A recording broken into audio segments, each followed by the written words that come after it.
Miss হবে না আপনার পছন্দের টিভি শো। দেখুন জি5 অ্যাপে একদম ফ্রি।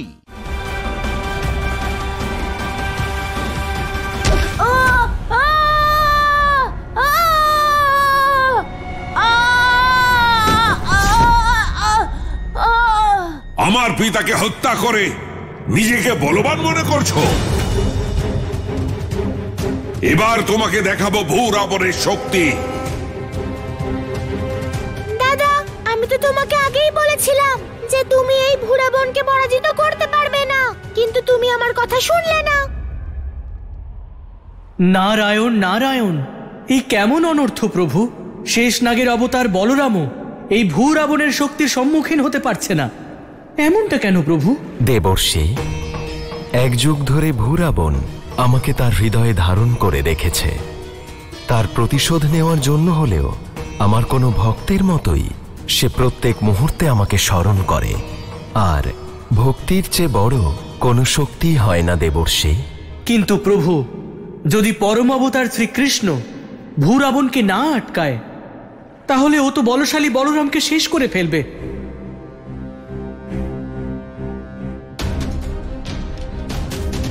ভূ রাবণ, এবার তোমাকে উদ্ধার করার সময় এসে গেছে।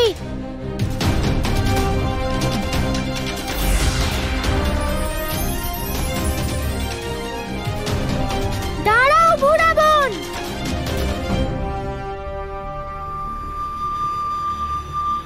তাহলে নিজের প্রকৃত রূপে চলেই এলে রাম। এবার আমি তোমাকে বধ করে আমার পিতার মৃত্যুর প্রতিশোধ নেব। ভূ রাবণ, তোমার ক্রোধের কারণ আমি বুঝতে পারছি, কিন্তু তোমার পিতার বিনাশের কারণ আমি নই, বরং নিজের অধর্মের কারণেই তার বিনাশ ঘটেছে।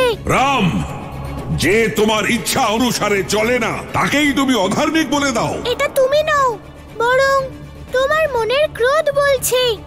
ভূ রাবণ, আমি জানি যদি তোমার মনের ক্রোধ শান্ত হয় তাহলে তুমি অধর্মের পথ নিজেই ত্যাগ করবে। আমার ক্রোধ তখনই শান্ত হবে যখন আমি তোমাকে বধ করব রাম। ভূ রাবণ, যদি আমি চাই তাহলে এই মুহূর্তেই তোমার বিনাশ করতে পারি, কিন্তু আমার উদ্দেশ্য তোমার বিনাশ করা নয়, বরং তোমার এই ক্রোধ শান্ত করা। তাই তোমার এই ক্রোধকে আমি ধারণ করছি। তোমার যা করবার তুমি করো, কিন্তু আমি তোমাকে বিনাশ করব রাম।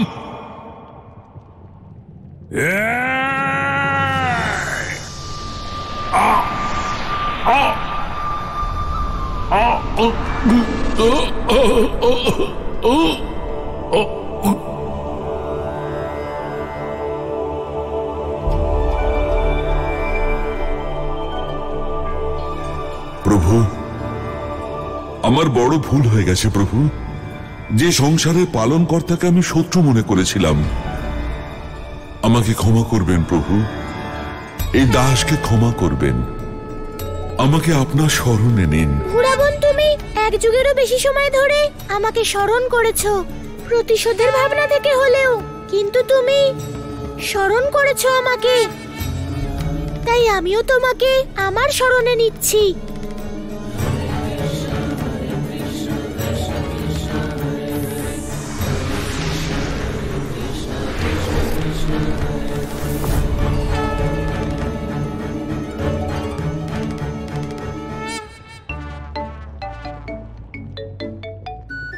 কানাই, ভূ রাবণ কোথায়? দাদা, ও তো কখন চলে গেছে, আর তুমি এখন এসেছো। কানাই, তুই ওকে এভাবে কি করে ছেড়ে দিলি? আমি ওকে ভালোবেসে বোঝালাম, আরো বুঝে গেল। কানাই, তুই অসুরদের সব সময় ভালোবেসে বোঝাস, আর ওরা বুঝেও যায়। কিভাবে? দাদা, ভালোবাসায় সব থেকে বেশি শক্তি থাকে, তোমার মুগুরের থেকেও বেশি শক্তি। কানাই, তুই ভূ রাবণকে যেতে কেন দিলি? এখন আমরা এই আশ্রমকে পৃথিবী লোকে কি করে নিয়ে যাব? চলো দাদা।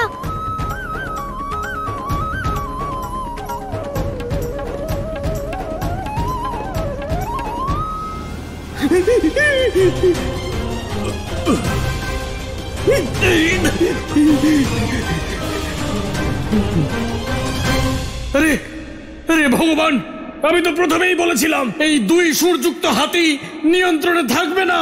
ওকে অবশ্যই নিয়ন্ত্রণ করা যাবে, শুধু পালাতে থাকো। আরে ভগবান, আমি প্রেত, আমি অদৃশ্য হতে পারি, কিন্তু আপনাকে সম্মান জানিয়ে আপনার সঙ্গে পালাচ্ছে। এই হাতির ভয়ে নয়, ওকে নিয়ন্ত্রণ করার জন্য পালাচ্ছি।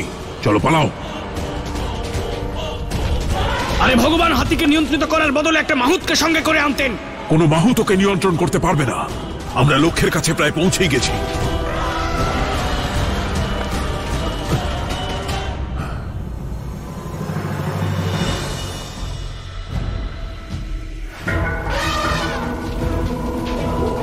দেখতে থাকো ভদ্রাক্ষ, কিভাবে এই বিষ্ণুর মূর্তি এক মাহুতের কাজ করে।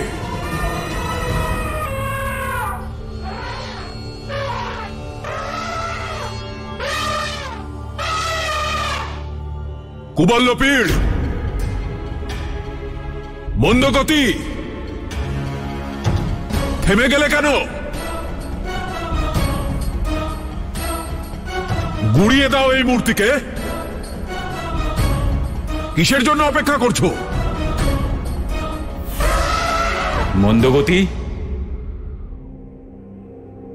কে তুমি? যেই নাম আমি স্বয়ং ভুলে গিয়েছিলাম, সেই নাম তুমি কি করে জানো? ভগবান আমি, ভগবান কংস, সবকিছু জানি আমি তোমার বিষয়ে। মন্দগতি, বলি কুমার, আর এখন কুবল্লপীড়, তাই তো? তাহলে তুমি সবই জানো। এর অর্থ তুমি আমার শত্রু। আমি তোমাকে বিনাশ করে দেব। নিজের শত্রুর কথা তো আর মনেও নেই, আর এখন নিজের জীবনদাতার প্রাণ নিতে চাইছো? কি বলতে চাও তুমি? ভালো করে দেখো এই বিষ্ণুর মূর্তিকে, যার সামনে এসে তোমার পা আটকে গেল। মনে করো তাকে, যে তোমার পিতা বলির সঙ্গে ছলনা করেছিল। মনে করো তাকে, যার কারণে তুমি এক অসুর থেকে এক হাতি হয়ে গেছো। বিষ্ণু, বিষ্ণু ছলনা করেছিল আমার পিতার সঙ্গে। ওই বিষ্ণুর কারণেই আমার এই দশা হয়েছে। আমি ওই বিষ্ণুর বিনাশ করব, বিনাশ করব ওই বিষ্ণুর। তোমার প্রতিশোধ পূরণে আমি তোমাকে সাহায্য করতে পারি কুবল্লপীড়। তোমার বরদানকে ফলপ্রসূ করতে পারি আমি। কিভাবে কিভাবে পূর্ণ হবে আমার প্রতিশোধ? ওই চক্রধারী বিষ্ণু পুনরায় অবতার রূপ ধারণ করেছে। তোমাকে এখনই আমার সঙ্গে মথুরায় যেতে হবে। ওখানেই তুমি সুযোগ পাবে বিষ্ণুর ওই অবতার, পরম অবতার শ্রীকৃষ্ণকে হত্যা করার। ওকে আমি নিয়ে আসবো তোমার সম্মুখে। যদি তুমি তা করতে পারো, তাহলে আমি শুধু মথুরা কেন, তোমার সঙ্গে যে কোনো জায়গায় যেতে পারি। জি5 ডাউনলোড করুন আর সব এপিসোড দেখুন একদম ফ্রি।